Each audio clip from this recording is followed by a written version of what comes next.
What's going on, everyone? Trust the Buzz here. If you are new to the channel, just know I make daily Charlotte Hornets content. So if that interests you, make sure you go ahead and hit that subscribe button down below. If you cannot tell by the thumbnail title of this video, I am going to be giving up an update on the Miles Bridges situation. I'm not an insider. I don't know anything that's going on other than what is being reported.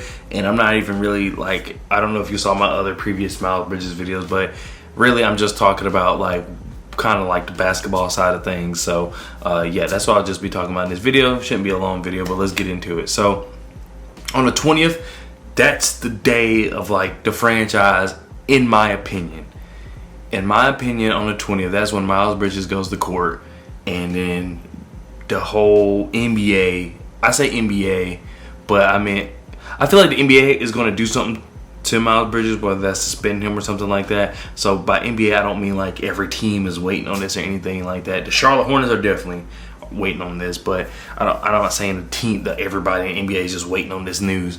But just as far as suspensions and things like that go, that's kind of what everybody's waiting on. That's why no one has talked about it. I know that. So there's two sides of the coin here. One, you can say, hey, they should talk about this because this is a big deal. And then two, to my knowledge, it's hard to talk about things like that just because of the fact that when you're a news outlet, when you're the team, when you're the NBA, one wrong, misplaced thing you say could affect what happens in court. So it's best not to just say anything. They for sure should have condemned him. I'm not is that the right word? But they should have basically just said hey, that's not good. You got to do better than that, for example, and you're not setting an example, things like that. They should have at least did that, but they didn't, and we all kind of can figure why. It's just it's crazy because unfortunately it's not even the biggest news when that happened. It was oh, well, KD announced, said he wanted to trade, and then what does that mean for Curry? Kind of thing happened. So that's that. But yeah, so that the 20th is just going to be a big day for the Charlotte Hornets, and I'm saying that because to me, if Miles Bridges is unable to come back, the Charlotte Hornets have to look to either one, retool. Because this team isn't a team we learned to grew to love without Miles Bridges, in my opinion. I mean, Lamelo's there, of course. Lamelo's here, fine. But what made this team so special was that you had the threat of the oops to Miles Bridges. You had the threat of Miles Bridges becoming a very good two-way player. You had just the threat of Miles Bridges and Lamelo growing together. That's something I said in the previous video. That a big thing about this is that Miles Bridges is 24, Lamelo's 21, and they can grow together like this. You know what I'm saying? In the years to come. You take out Miles Bridges, who is Lamelo's tag team partner to grow like that? Can't be Terry. Definitely can't be Gordon Hayward. Can't be Book Knight as of now, just because of the fact that Book Knight didn't get to play last year, really. And it can't be Mark Williams. Mark Williams is a rookie. I'm saying that going into the season, Mark Williams could come and just dominate, in the regular season. I mean, who knows? But as of right now, LaMelo doesn't have that partner. In not having that partner, you have to retool the team. The team is missing a lot of components. There's still some things we need to work on that we haven't addressed yet, and I don't know if the thing with Miles Bridges is what the team is waiting on. At least I'm not sure. Like I said, I'm not here to speculate. I'm just here to talk basketball. I don't know what they're waiting on, because you still can sign a backup point guard. We still need a backup point guard, whether Miles is there or not. We still need a backup point guard. So I don't know if that is for cap reasons. I don't know. But LaMelo needs that person. With him being so young, he needs that person to grow with, especially with him, he's going to have that rookie extension. So, therefore, he needs a running mate. That running mate is not on this roster currently. So, by retooling, you need to trade or whatever you need to do to get players around his age that are proven, because you can't just bring any. We're not in a position now. That can be the second option, but in the first option, we're not just grabbing talent and throwing it and see where it goes. We're actually trying to retool the team, because right now, even with Miles Bridges, this team could make it. There was just some key pieces missing. Was it a coach away? I don't know. Like, they hired a new coach. Was it a center away? I don't know. I mean, Mark Williams, he's still a rookie center at the end of the day, so that's kind of unfair to him to expect him to be that missing piece, which it seems like he can, because we really just need him for his defensive presence. Or, like, what do you do? And so that's where it just gets difficult, because, like I said, this team has been close, but just not close enough. So if you end up missing your second best player, what do you do? And, like, even if he ends up playing basketball again this season, what do you do? Or is it even worth bringing him this season, having him sit, then he become an unrestricted free agent next year, and then ends up leaving anyway? Like, what do you do in this situation? So it's just really tough, and that's why I'm not really harping on it. I really just hope they have a backup plan. That's my only thing with this front office, is that I don't have faith in that they have a backup plan to do anything if Miles Bridges is playing again or if he's not. So that's why I said you got to look to retool regardless. Definitely the retooling will look different if you have Miles, but the retooling, is going to be a certain way if you don't. And so I feel like you gotta figure it out. And so that's something for Mitch Kupchak, Michael Jordan to figure out. But still, the second option of just kind of going through this, and I feel like I'm repeating stuff from a previous video, but it's kind of just the same thing, because I was hoping stuff would change from that video to this, but it hasn't, not really. But the second thing is get rid of everybody. LaMelo is very young. He's 21 and he has a rookie extension, and he's not gonna, at least not yet, he's not going to be the type to force his way out. I think he really likes it in Charlotte. I think when I say to people about LaMelo all the time, like, oh, he wants to go to LA, he wants to go to New York. For sure, he does. Like, who doesn't want to play there? But I don't know LaMelo personally. None of us do. But LaMelo seems like the type where if he can do something special for Charlotte, and Charlotte will forever love, like, you know what I'm saying? If he can just do one thing for Charlotte and Charlotte will forever love him, he will stay. For a while. He'll be like, he'll stay as long as he can. You know what I mean? As long as the Hornets are winning. But if LaMelo can get us to, like, let's say the second round of playoffs, Hornets fans will go crazy if that happens.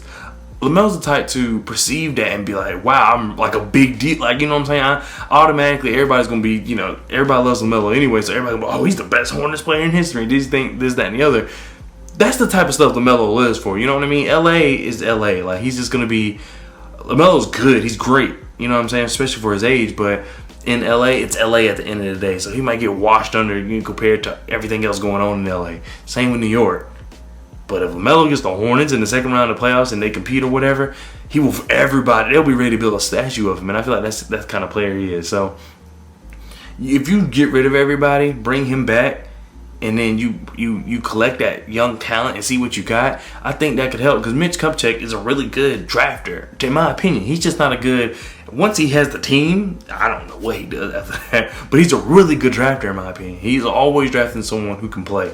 So that's one thing I admire about Mitch Kupchak, but it's just the other stuff, that the other parts of running the team, I don't think he does that well. Like, for example, I love Terry, but Terry should have been traded before... basketball-wise, because, like, I actually like Terry Rozier, but Terry should have been traded before he got that contract re-up, just because of the fact that his value was really high, and Gordon Hayward already did, in his first year with the team, he already missed the season, a majority of the season, well, at least the most important parts of the season. So it was like, why re-up, and you still have Gordon Hayward, and then Gordon Hayward repeated this year, or this past year, and then I don't know what's going to happen this coming up year. So these are the type of things that I feel like he holds on players too long and things like that. I feel like he's just not an opportunist. Is kind of what I'm getting at. But anyway, yeah, going all the way back to the Miles Bridges situation, I just don't know. But like I said, the 20th is just going to be a huge thing, because I don't think you can retool this team enough with the pieces we have to even try to just run it back and be like, oh, let's see where we get if Miles Bridges doesn't come back. Like, if Miles Bridges doesn't come back, I feel like you have to scrap it. And I know it sounds crazy, but you have to scrap it and try again, because it's just, LaMelo's not going to have that running mate anymore, and it's going to be too big of an ask to ask these, like, James Bouknight, Mark Williams, things like that, to be that running mate. So if you scrap everything, take all the young talent you can get, see what you got, stick, go from there, we're talking a different game here. But if Miles doesn't come back and you're like, all right, well, we're just going to trade Oubre and maybe PJ and get some Jeremy Grant level player. And I know Jeremy Grant's not going to get traded, but I'm saying like that level player. And then we're going to run it back. That I don't think that's going to work. And I know that like Hornets fans be like, well, before Hayward got injured, before this, before that, Hayward has been injured 2 years in a row. And then ever since he left Utah, he has not been healthy. I can't rely on that. You know what I mean? Terry Rozier, I know I said something like he's getting older and blah, blah, blah. People like, he's entering his prime. He is. What is his prime? His prime is not taking the Hornets from barely making the play-in to now we're in the playoffs competing for at least the second round. Like, that's all I ask for. It's just that we fight to be able to go into the second round. So that's why I feel so strong about it. If Miles doesn't come back, you just have to scrap it. And which is good because Mitch Kupchak is such a good drafter. And so you just have to collect assets and go from there. I'm not saying completely rebuild, but you're going to have a young team that's exciting. So you're going to be the Pistons who, oh, I got all these players. I'm really one like really good veteran away from really making noise. And I'm not saying contending, but we're not going to be an easy out in the first round. We might even go to the second. That's kind of what I mean. And so you don't scrap it from the ground. Melo's too good to scrap it all the way to zero. But you can scrap it enough to where you end up being a team like the Pistons or the Cleveland Cavaliers, where they kind of just kept Kevin Love because they really didn't know what else to do with him, surrounding him by a bunch of young pieces, and then look where they were. And without injuries, they're in the playoffs. You can look at the Toronto Raptors. They lose. You lose DeMar DeRozan, you lose Kawhi Leonard, then you lose Kyle Lowry. I mean, granted, you won a championship in that time period, but you lose all those guys. You left with Pascal Siakam, and you draft 4th pick, and you get Scotty Barnes, and everybody's like, I don't know what Toronto, and then boom, they're in the playoffs. That's what I mean. You can do that kind of retooling with LaMelo, but you keeping these older players around. I say older, but they're only like 26. I'm 26. I would be one of the people getting traded. You keep these older players around, and you're trying to force them to do something that they're just not going to be able to do with this certain collective group. I'm not saying individually they're not capable, but just this certain collective group, it's just not going to work. So you have to retool and start fresh, and you never know what you can get. And I feel like the Hornets are afraid to do that because they feel like Hornets fans would riot, which they would be upset. But if Miles were not to come back, it would be more than understandable, in my opinion. But that's just me.